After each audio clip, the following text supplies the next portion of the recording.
Gimay tayo alokbati, guys. Panghalo natin sa isda.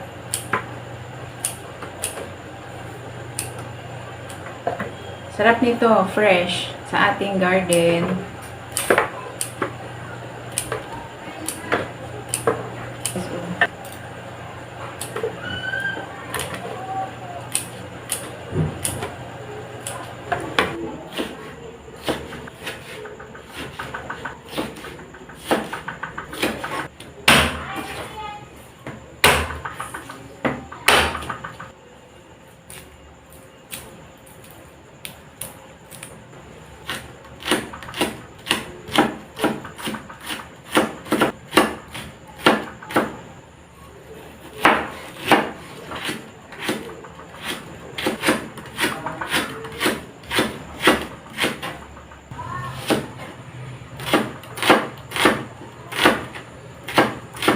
Magluto tayong kinamatisang tilapia, guys.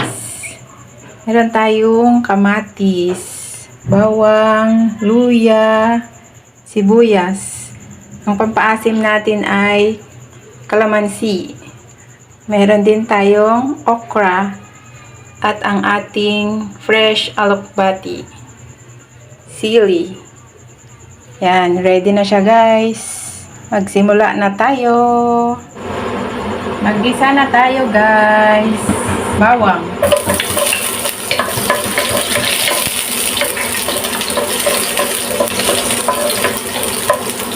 Mekos-mekos lang natin.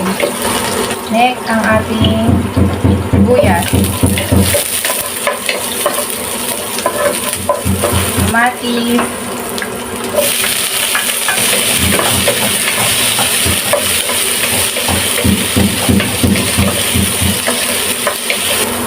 Lagay na po natin yung ating mga isda.